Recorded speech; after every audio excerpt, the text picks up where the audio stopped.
Abre nossa Bíblia, Evangelho de Mateus, capítulo 21.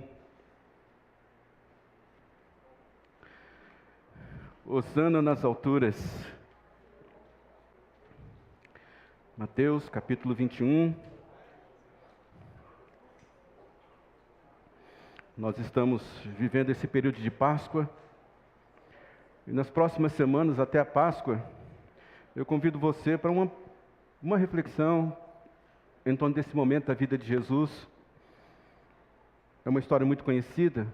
Às vezes, a gente pode esquecer de algum detalhe, não se ater a alguns detalhes, mas o Senhor vai nos abençoar nessa noite, ou nesse período, e nós vamos conseguir tirar instruções poderosas para a nossa vida, a partir desse evento salvador da morte e a ressurreição de Jesus.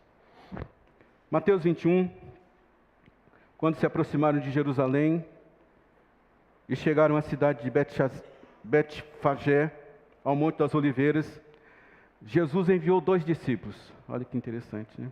Dizendo: vão ao povoado que está diante de vocês. Logo vocês encontrarão um jumento amarrado com uma jumenta amarrada com um jumentinho ao lado. Desatam-nos e tragam-nos para mim. E se alguém lhes perguntar algo, diga que o Senhor precisa deles, e logo os enviará de volta. E isso aconteceu para que se cumprisse o que fora dito pelo profeta. Digam à cidade de Sião: eis que o rei vem a você, humilde e montado num jumentinho. Num jumentinho, cria de uma jumenta. Os discípulos foram e fizeram o que Jesus tinha ordenado. Trouxeram a jumenta e o jumentinho. Colocaram sobre eles os seus mantos, e sobre estes Jesus montou. Uma grande multidão se estendeu os seus mantos pelo caminho. Outros cortavam ramos de árvores e os espalhavam pelo caminho. A multidão que ia diante dele, que o seguiam, gritava: Hosana, filho de Davi, bendito é o que vem em nome do Senhor. Hosana nas alturas. E quando Jesus entrou em Jerusalém, toda a cidade ficou agitada e perguntava: quem é este? A multidão respondia: este é Jesus, o profeta de Nazaré da Galileia. O Senhor abençoe sua palavra no nosso coração nessa noite, de maneira que a gente saia daqui edificado, em nome de Jesus. Existe um anseio, seja ele consciente ou inconsciente, de todo ser humano. Esse é um anseio da humanidade. E esse anseio, ele está enquadrado dentro desse versículo. Hosana ao filho de Davi, bendito é o que vem em nome do Senhor, Hosana nas alturas. O que significa? Significa 3 coisas: um reino, um propósito e um poder. Esse evento que nós acabamos de ler aconteceu pouco antes, sim, de Jesus ser crucificado, evidentemente, por aqueles dias. E perto assim da sua morte, Jesus começou a falar insistentemente que ele iria morrer. Isso não é muito normal, alguém começar a falar da sua morte. Isso, sabe quando a gente começa a ouvir alguém falando assim: um dia eu vou morrer, tal. A gente começa a dizer assim: não, para com isso, não vamos falar dessa forma não, você tem muita vida pela frente, esquenta a cabeça não. Mas Jesus começou a falar insistentemente a respeito da morte dele. E isso foi gerando um climão ali no meio dos discípulos. E uma coisa é você falar insistentemente que você vai morrer um dia, né? Mas outra coisa é você ficar insistindo nisso, né? Jesus diz: olha, eu vou para Jerusalém, eu vou ser crucificado lá, eu vou ser entregue nas mãos dos romanos, eu vou ser julgado, o Filho do Homem, ele vai ser morto. Então isso foi criando um clima não muito legal entre os discípulos. Os discípulos, eles estavam muito felizes. Por que eles estavam felizes? Porque eles viam os milagres de Jesus, eles assistiram a multiplicação dos pães, eles participavam de toda a vida de Jesus. Jesus ia comer no lugar, eles estavam juntos. Jesus ia fazer um milagre, eles estavam juntos. Então, mas quando o Evangelho de Marcos diz que Jesus parou e olhou Jerusalém a distante e falou: eu estou indo para Jerusalém para morrer, os discípulos entenderam que aquilo era muito grave. Os discípulos tiveram uma percepção que aquele momento era um momento de gravidade. Para Jesus chegar até Jerusalém, no meio existia Samaria. Os judeus e os samaritanos não conversavam, de maneira que eles tinham que dar a volta para poder chegar ali em Jerusalém. Mas nesse dia, Jesus resolveu passar por meio de Jerusalém. Isso porque na cabeça de Jesus ele tinha pressa, ele tinha prazos para cumprir. E a gente geralmente critica os discípulos, por os discípulos terem abandonado Jesus, ter deixado Jesus na hora que Jesus mais precisava. Mas se você olhar bem, você vai perceber que os discípulos eles ficaram firmes com Jesus, inclusive nesse momento crítico de Jesus. Esses últimos dias da vida de Jesus, meio que bagunçou com o emocional de Jesus. Jesus, por exemplo, está saindo de Betânia, ele estava com fome, ele encontrou uma figueira pelo caminho, e não tinha figo, não era época de dar figos, mas ele olhou para aquela figueira, e no outro dia, a figueira estava seca. Jesus, ele está saindo do templo, que na verdade ele entra no templo, e aquilo era muito normal, gente trocando dinheiro, os cambistas, gente vendendo sacrifício, a pombinha, isso, aquilo, outro, mas ele expulsa todo mundo dali, parece que ele estava meio que assim com o pavio curto. Os escribas e os fariseus, eles vêm, procuram Jesus, começam a debater com Jesus sobre a autoridade que Jesus tinha para curar, sobre o que Jesus achava sobre o divórcio. Então, e Jesus ele está com uma paciência muito curta. Por quê? Porque tudo isso está acontecendo fora dele, mas dentro dele há uma luta muito grande. Ele está juntando na casa de um pessoal, chega uma mulher, derrama um perfume precioso. Um dos seus discípulos diz assim: por que você está fazendo isso? Você podia vender, dar para os pobres. Jesus dá logo uma no meio da canela deles, né? Assim, já está apenas preparando o meu corpo. Jesus está passando com os discípulos pelo templo, e toda vez que você passa por uma grande obra, você admira aquele lugar, e os discípulos estão te admirando. Nossa, que pedra grande! Nossa, imagina quantas pessoas trabalharam aqui para construir isso. Jesus olha para aquilo e fala assim: em 3 dias esse templo vai cair e vai ser levantado outro templo. Então assim, Jesus, ele está difícil por ele, né? Jesus chega em Betânia. Betânia ficava 3 quilômetros de Jerusalém. E aqui o texto do capítulo 21 de Mateus diz para mim que é a entrada triunfal de Jesus. Provavelmente isso é que está na sua Bíblia também. A entrada triunfal de Jesus. Mas não existe nada de triunfal nessa entrada. E para a gente poder compreender isso, a gente precisaria comparar uma entrada triunfal com a entrada triunfal de Jesus. Anos 70 até o ano 77, mais ou menos depois de Cristo. No ano 70 os romanos cercaram Jerusalém. E isso foi necessário para se cumprir a profecia que o próprio Jesus havia dito: não vai ficar pedra sobre pedra, haverá choro e ramar, ai das grávidas nesse dia. Então, em 70 depois de Cristo, os romanos cercaram Jerusalém, e quando os romanos cercam Jerusalém, é impedido de alimento entrar dentro de Jerusalém, de maneira que o povo judeu começou a morrer de fome. Dizem os estudiosos não, Flávio Josefo, que é um historiador judeu, ele diz que morreu mais de 1.200.000 pessoas de fome, morreram em Jerusalém, com o cerco romano. As pessoas que não morreram de fome foram crucificadas. O historiador diz que faltou cruz. Era judeu pregado em árvores, ficando ali por vários dias. Tudo isso para mostrar que Roma era a força mais poderosa da terra. E quem foi que conquistou tudo isso? Foi um general chamado Tito.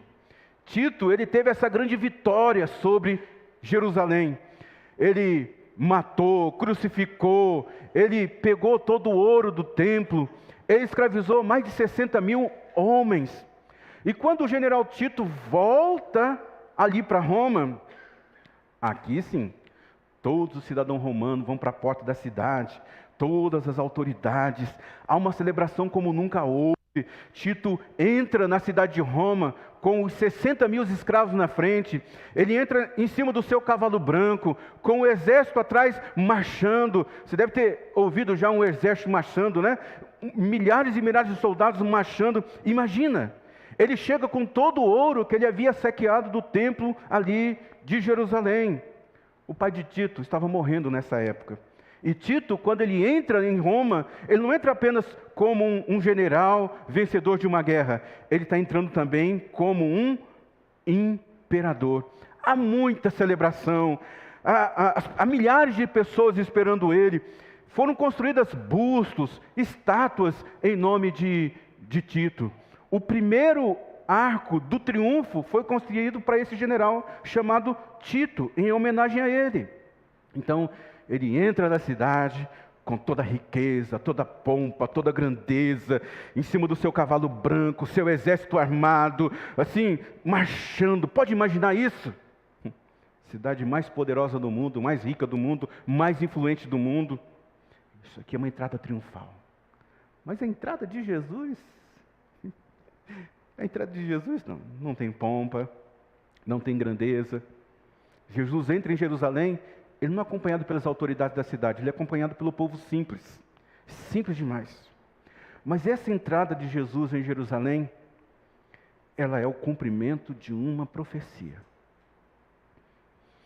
Até esse momento, Jesus abre mão. Ele tinha aberto mão do marketing. Ele curava uma pessoa e dizia assim, não conta para ninguém. Ele ressuscita a menina de Jairo e diz assim, não conta para ninguém que isso aqui aconteceu. Mas daqui para frente, ele começa a permitir que tudo que ele realizou comece a ser divulgado. E nós aprendemos algumas coisas desse momento da entrada de Jesus aqui em Jerusalém. A primeira coisa que nós aprendemos é que nós somos chamados para preparar o caminho. Lembra que nós falamos semana passada? A Bíblia diz aqui que Jesus mandou 2 discípulos, de 2 em 2. Para preparar o jumento, a jumenta com o seu jumentinho. Vão ao povoado e lá vocês encontrarão uma jumenta amarrada. Existe muito esse negócio na Bíblia de preparar o caminho, irmãos. Na verdade, nós preparamos o caminho um para o outro. Nós preparamos o caminho para os outros. Eu e você, nós somos preparadores de caminho. Porque Jesus sempre vai enviar alguém, antes de Jesus chegar no coração de alguém, antes de Jesus chegar na vida de alguém, Ele vai mandar alguém para essa pessoa, para preparar o caminho. Antes de Jesus chegar na vida das pessoas, antes de Jesus transformar a vida das pessoas, Ele vai mandar alguém para preparar o caminho. E eu e você, nós somos preparadores do caminho de Jesus. Já falei para você, nós não podemos mudar as pessoas, não temos condições de mudar as pessoas. Mas nós temos condições de preparar o caminho para que o Senhor alcance essas pessoas e essas pessoas sejam transformadas. Primeira coisa, nós somos preparadores de caminho. Segundo, coisa que nós aprendemos nesse texto, abrir mão de algo para poder Jesus usar.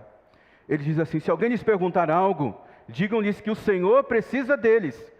Mas olha como termina o texto, e logo os enviará de volta. Para que Jesus pudesse usar esse jumentinho, o dono dessa jumenta e do jumentinho teve que abrir mão do trabalho desses animais por algum tempo. Entenda, quando eu era pequeno, era uma luta usar energia em casa, energia elétrica, que hoje é muito comum, né? Por exemplo, meu pai só deixava a gente assistir televisão por 1 hora e meia à noite. E nós tínhamos uma televisão preto e branco, a gente tinha aquela tela que era meio de... A gente tinha aquela tela que colocava na frente da TV preto e branco, uma lista assim, verde, azul, amarelo, para ela ficar colorida, né? E a gente tinha aquele prazer também de ir lá fora e ficar rodando a antena. Aí, ó, agora tá bom. Eu acho que você não tem esse problema, né? Você nunca deu, imagina. Eu tive, eu passei por essa experiência de ficar rodando a antena para poder sintonizar direitinho lá. Mas meu pai deixava usar só 1 hora e meia mais ou menos de TV, porque ele falou assim, a energia é cara.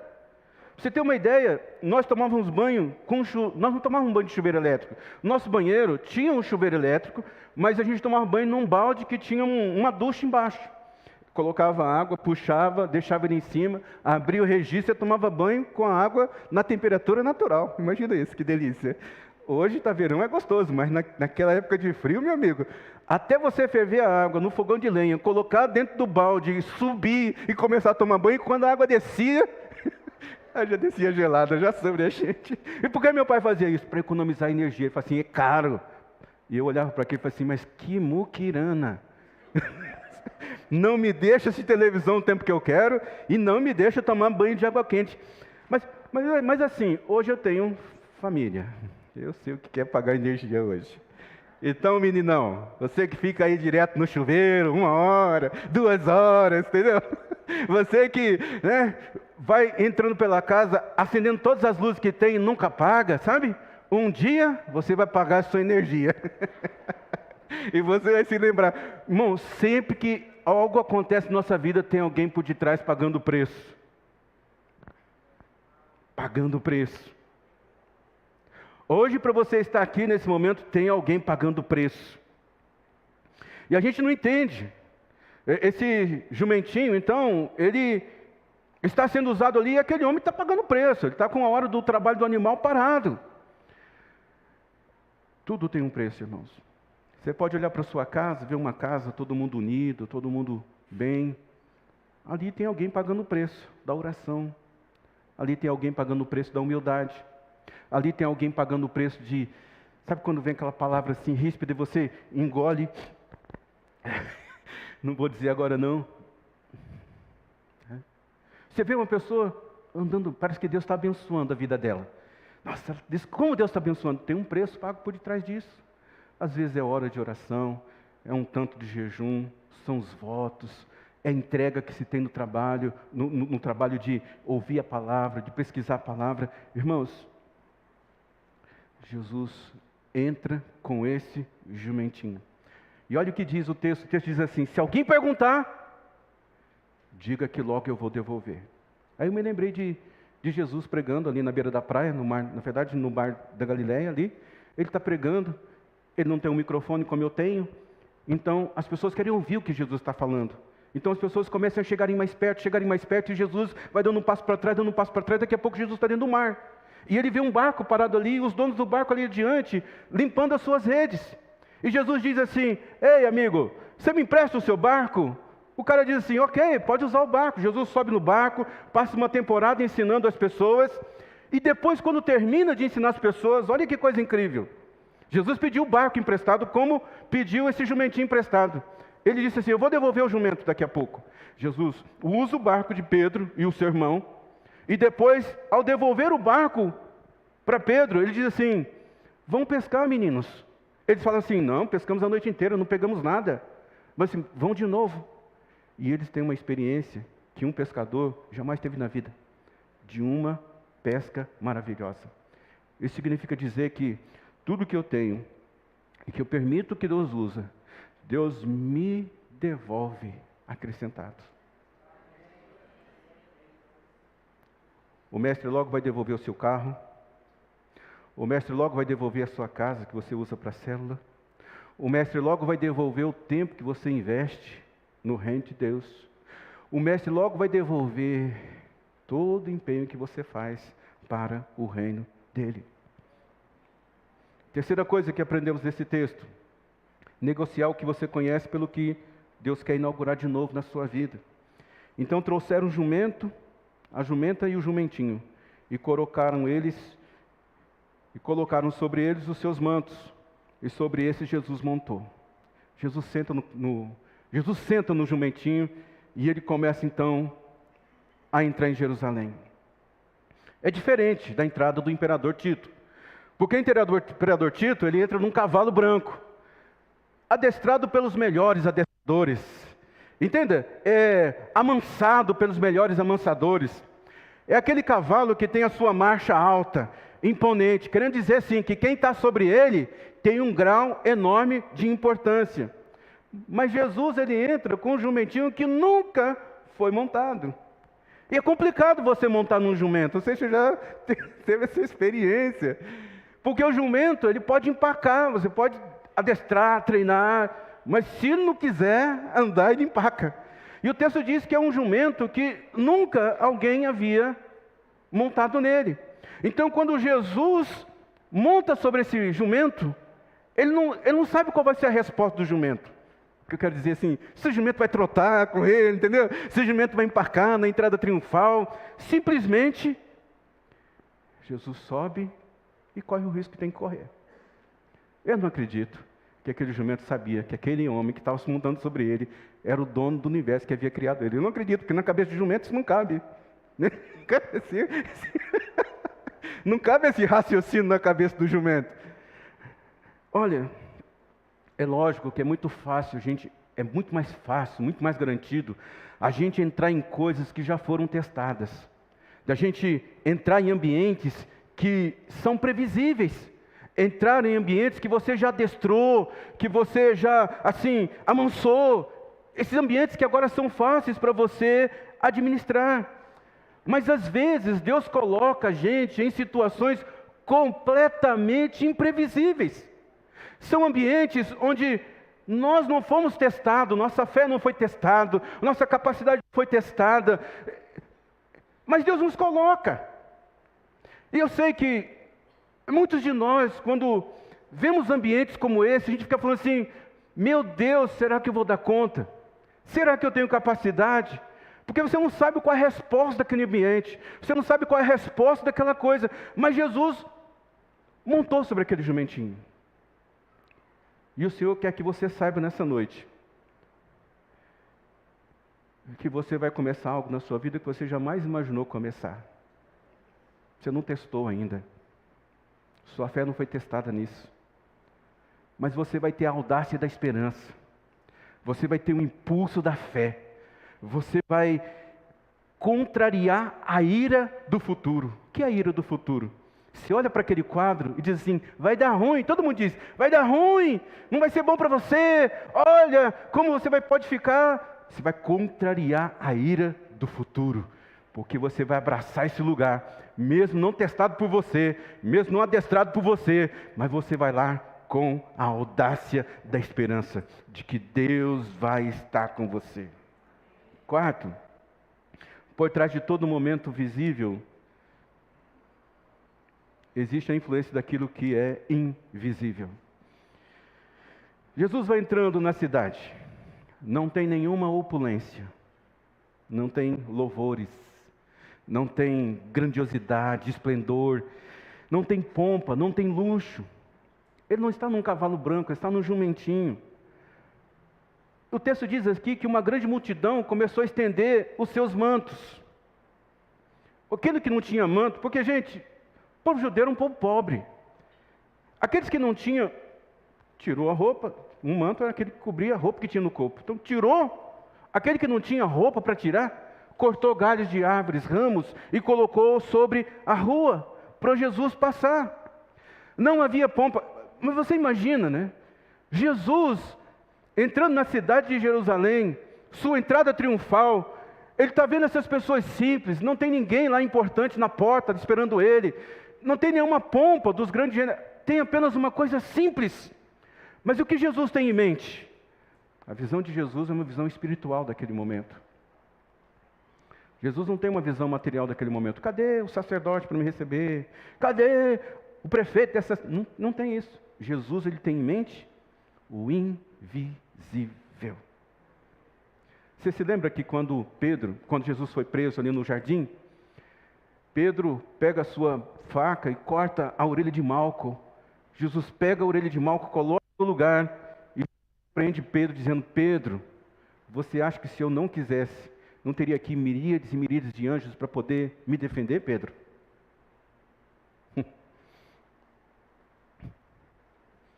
Foi a visão que o servo de Eliseu teve, Geazi. Ele está com muito medo, o exército está cercando. Então, ele chama Eliseu e fala assim: Eliseu, está tudo ruim lá fora. Mas Eliseu faz uma oração e Geazi vê miríades e miríades de anjos. A gente olha o texto, está vendo um grupo de pessoas pobres, crianças, na sua maioria. Mas Jesus está entrando na cidade para viver a sua última semana. Serão momentos traumáticos daqui para frente. Ele vai se entregar voluntariamente pela humanidade.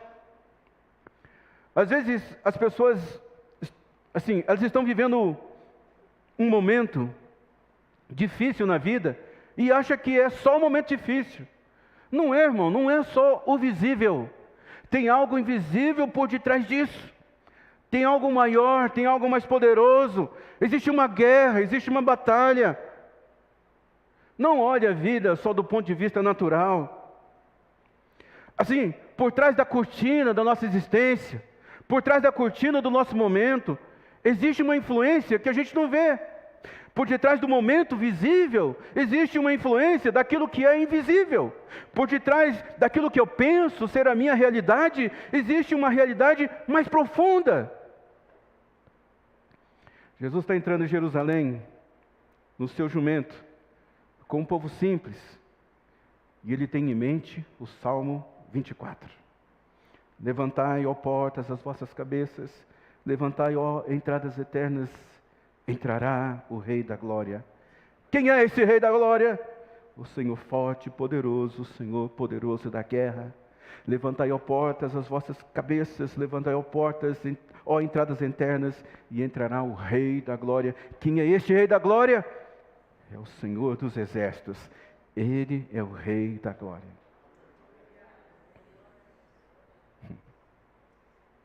As pessoas elas têm a mania de olhar para a nossa vida e simplificar todas as coisas, não é verdade? Alguns nem dão importância para os momentos que a gente está vivendo. Mas sabe que por detrás de tudo que você está vivendo nesse momento, existe algo orquestrado no mundo espiritual. E para mim, Deus está preparando a sua vida para coisas maiores. Eu não consigo ver outra coisa. Quinto, o que aprendemos nesse texto? Que a libertação externa é apenas uma consequência do que você é liberto por dentro. A multidão que ia adiante dele e que o seguiam gritava: Hosana, filho de Davi, bendito é que vem em nome do Senhor, Hosana nas alturas. A gente tem que tomar muito, a gente sempre fala assim: aumente sua expectativa, tenha expectativa boa, porque a gente vive num momento em que a gente é muito afetado.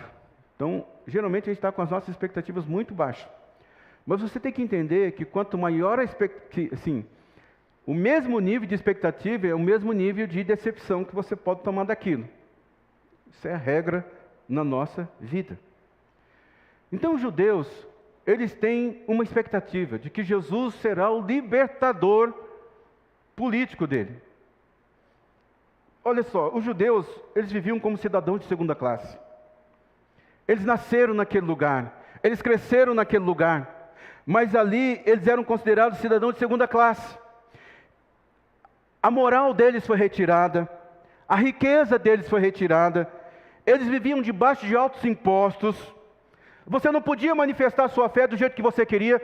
Não estou falando do nosso momento aqui, Brasil. Estou falando do momento do povo judeu. Você é obrigado a fazer coisas que você não queria fazer, que contraria a sua vontade.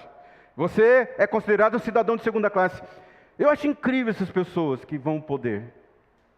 Todo poder. Não para com isso, Cláudio. Roma era um império poderoso, mais rico da face da terra. Quando eles olharam para Jesus, eles disseram assim: é agora que tudo vai mudar na nossa vida. Por quê? Porque eles conheciam as profecias de Zacarias. Lá em Zacarias capítulo 9, versículos de 9 em diante, essa profecia foi entregue 40 anos antes de Jesus nascer.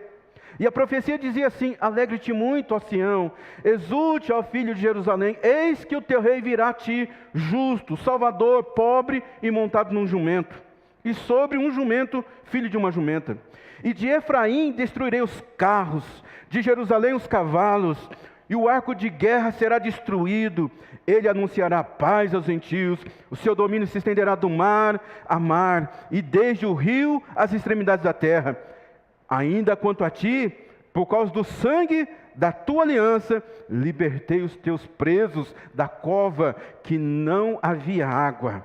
Voltai à fortaleza ao preso da esperança, porque também hoje vos anuncio que restaurarei tudo em dobro. Você entende o que está na cabeça do judeu?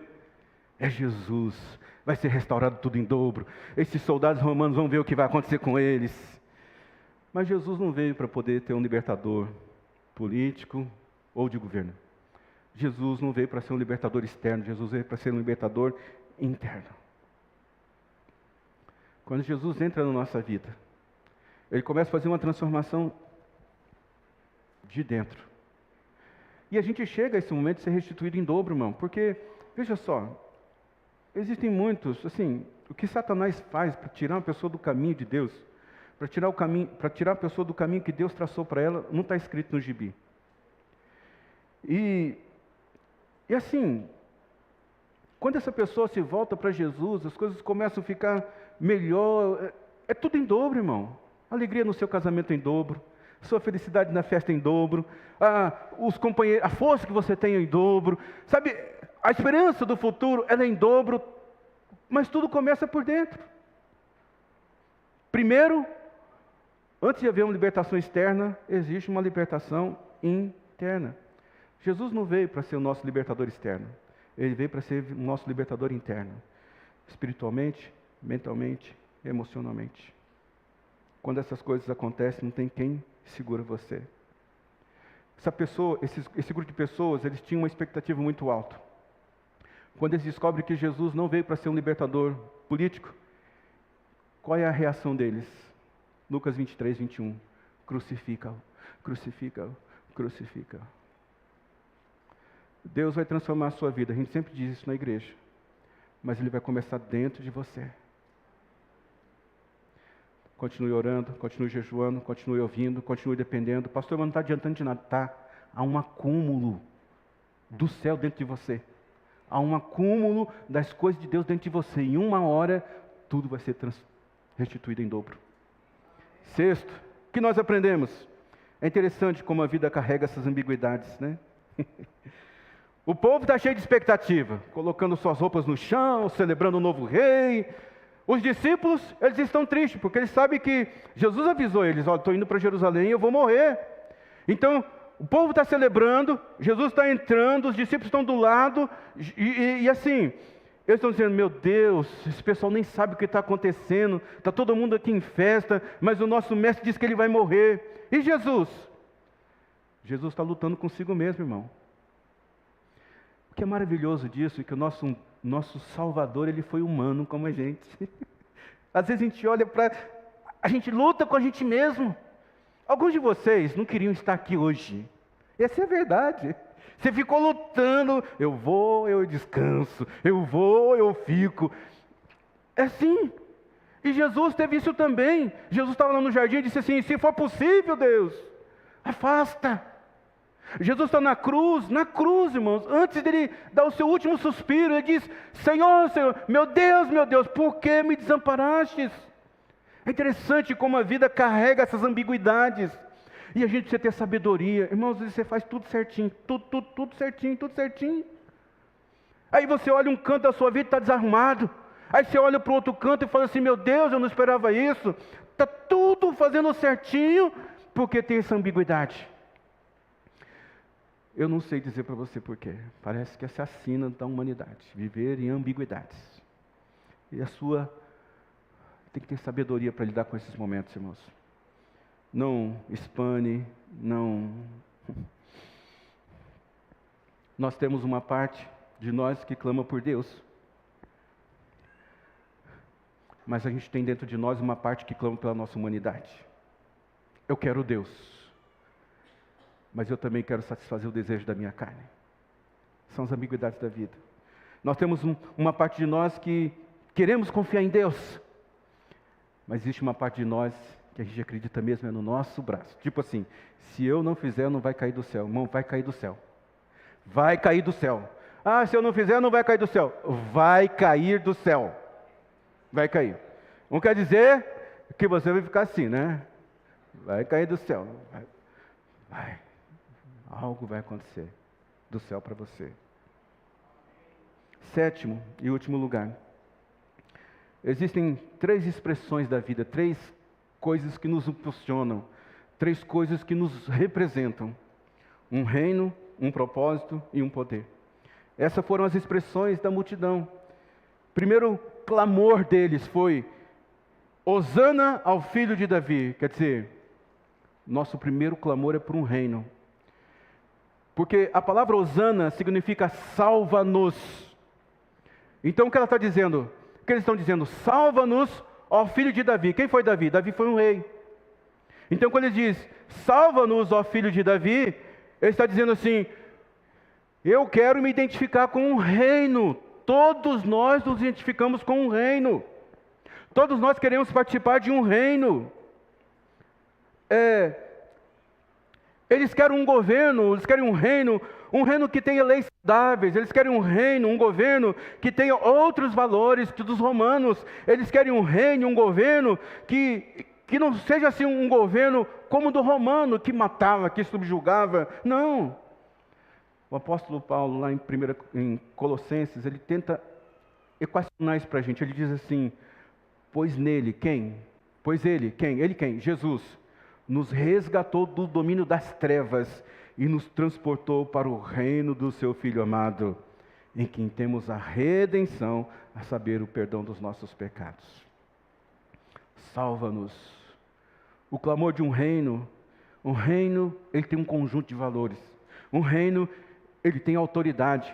Um reino, ele tem um conjunto de leis saudáveis. Um reino tem uma linguagem própria, uma forma de se falar, de se comunicar. Um reino tem uma cultura, uma maneira de viver. Um reino tem determinados valores de beleza, de graça, de favor. O reino das trevas também tem os seus valores. Tem a sua linguagem, tem a sua visão do que é belo, tem a sua cultura, a sua maneira de ser. Mas Jesus veio para nos instruir um reino.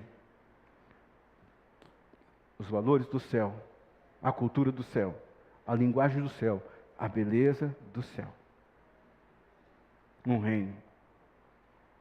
Essa foi a palavra de Jesus o tempo todo. Arrependei-vos porque vos é chegado o reino dos céus. Ele ainda diz, lá em Romanos capítulo 14, a palavra diz, pois o reino de Deus não é comida nem bebida, mas justiça, paz e alegria no Espírito Santo. E olha como é que termina esse texto. Ele diz assim, ó, e aquele que assim serve a Cristo é agradável a Deus e aprovado pelos homens. Você entende isso? Segundo o clamor, um propósito. Ele diz assim, bendito é o que vem em nome do Senhor. Nós precisamos de algo que vale a pena viver. Nós precisamos de um propósito. Você sabe qual que era a ênfase da vida dos judeus nessa época? A ênfase da vida dos judeus nessa época era a subsistência. Eles faziam para comer no dia. Então era assim, é mais ou menos como a gente diz hoje, vende um almoço para comer a janta.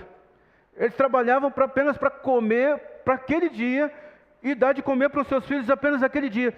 Você acha que é por que Jesus tem essa inspiração de fazer a oração do Pai Nosso, dizendo, Pai Nosso que estás no céu, santificado seja o teu nome, venha a nós, o pão nosso de cada dia. Porque era a realidade daquele povo, eles trabalhavam apenas para comer naquele dia. Mas como é bom a gente viver para algo maior. E a gente só consegue viver para algo maior quando a gente tem um propósito. A sua vida é uma pintura, ele é um quadro. A maneira como você trabalha lá no seu trabalho, a maneira como você conversa com as pessoas, a maneira como você trata as pessoas, a maneira como você se autodisciplina. Jó disse assim, eu ordenei aos meus olhos que não olhasse para as menininhas. Isso é autodisciplina. A maneira como você se comunica, isso aqui é a pintura da sua vida. E quando você está pintando um quadro da sua vida, você na verdade está comunicando Jesus. Por isso que Jesus fala, ó, vós sois o sal da terra, vós sois a luz do mundo. A pessoa que encontrou o propósito de vida é uma pessoa poderosa. Sabe por que existe. Nós sabemos por que nós existimos, irmãos. Nosso propósito é trazer glória para Deus. Enquanto você não encontrar nesse lugar, enquanto você não encontrar o seu propósito, você vai ter insatisfação na sua vida. Você vai ter muita coisa, mas você não vai ter satisfação. Perde a cor, perde o sabor, perde a importância, porque você não entendeu o propósito. Talvez seja por isso que você se entristece tão fácil. Talvez seja por isso que você não se alegra com nada que te apresentam. Talvez seja por isso que você não está se satisfazendo com nada. Terceiro clamor, um poder.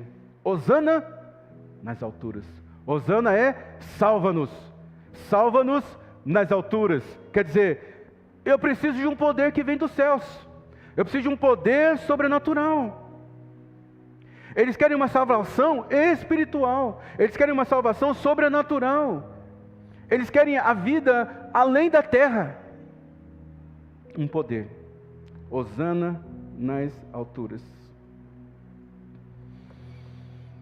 Você só pode executar o que Deus pede para você fazer com poder espiritual, com poder dos céus. Quantos de nós aqui sabemos o que fazer, mas a gente não faz? Quantos de nós aqui podíamos fazer o que sabemos fazer, mas a gente não faz? Por quê? Nos falta poder. Dunamis. Uma força que vem da parte de Deus. Um poder que vem do céu. Um impulso que nasce de Deus e me torna um homem forte, uma mulher forte de Deus. Poder. Todos nós queremos poder, irmãos. O que é poder? Poder para realizar, poder para conquistar, poder para vencer, poder para viver. Todos nós queremos poder. Quando é que você tem poder? Quando você ora, quando você jejua, quando você lê a palavra de Deus, quando você busca o Senhor, quando você faz votos, quando você aplica as disciplinas espirituais, você está buscando o poder do céu, irmãos. Hoje, você veio buscar esse poder. Eu acredito que você veio buscar poder. Porque tem coisas que você precisa realizar e você não está conseguindo. Porque em algum momento Jesus disse, sem mim, quer dizer, sem o meu poder, você não pode fazer coisa alguma. 3 anos e meio, os discípulos viviam com Jesus, comiam, bebiam, dormiam um perto do outro, participávamos ali de tudo. Jesus mostrava tudo, irmãos. Jesus, ele não foi apenas alguém que ensinou teoricamente. Eu falei assim, você viu como eu curei aquele cego? Vai lá e faz igual. Você viu como eu ressuscitei aquele? Vai lá e faz igual. Mas eles não tinham poder. Mas você vai ler Atos lá, que um dia eles estavam reunidos e de repente o poder do Espírito Santo desceu sobre eles. Pedro ficou tão cheio de coragem, tão poderoso, que ele se levantou. Um tanto de gente se converteu aquele dia. Jesus condensa todas essas coisas: um reino, um propósito e um poder. Essa foi a primeira entrada triunfal de Jesus, que não foi tão triunfal assim, não é verdade? Mas a Bíblia diz que Jesus vai entrar de novo. Ai, Deus. E vai ser mais pomposo do que o de Tito. A entrada triunfal de Jesus vai ser uau! Tessalonicenses diz, pois dado a ordem, com a voz do arcanjo, ao ressoar da trombeta de Deus, o próprio Senhor descerá dos céus. Os mortos ressuscitarão primeiro. E depois disso, os que estivermos vivos, nós seremos arrebatados juntamente com Ele nas nuvens, para um encontro com o Senhor nos ares. E assim estaremos com o Senhor para sempre. Console uns aos outros com estas palavras. Oh Deus, até mais maravilhoso. João, o apóstolo, está na ilha de Patmos, e ele tem uma visão linda de como Jesus vai voltar. Apocalipse capítulo 11 diz assim, João está dizendo, eu vi o céu aberto diante de mim. Eu vi o céu aberto e diante de mim um cavalo branco. Como é que Jesus entrou na primeira? Jumentinho. Agora como é que ele vai vir? Um cavalo branco, amigo. Cujo cavaleiro se chama Fiel e Verdadeiro. Ele julga e guerreia com justiça. Os seus olhos são como... A Bíblia não diz que Jesus tem os olhos de fogo. Diz que é como... É tão reluzente assim. É como de fogo. E em sua cabeça há muitas coroas. Porque ele é o rei dos muitos reis. E um nome que só ele conhece e ninguém mais. Diz o texto que está vestido com um manto tingido de sangue, e o seu nome é a palavra de Deus. Os exércitos do céu seguiam, vestidos de linho fino, branco e puro, e montados em cavalos brancos. Da sua boca sai uma espada afiada com a qual ferirá as nações. Ele as governará com cetro de ferro. Ele pisa o lagar de vinho do furor da ira de Deus, o Todo-Poderoso. O seu manto e em sua coxa está escrito o nome: Rei dos Reis, Senhor dos Senhores. Primeira vez que Jesus entra, ele entra modesto, montado no jumentinho. Segunda vez que Jesus vai entrar, ele vai vir num cavalo branco. Primeira vez Jesus entra, ele é julgado. Agora ele vai entrar e ele vai julgar as nações. A primeira vez Jesus veio para morrer, mas agora Jesus veio para reinar sobre a terra.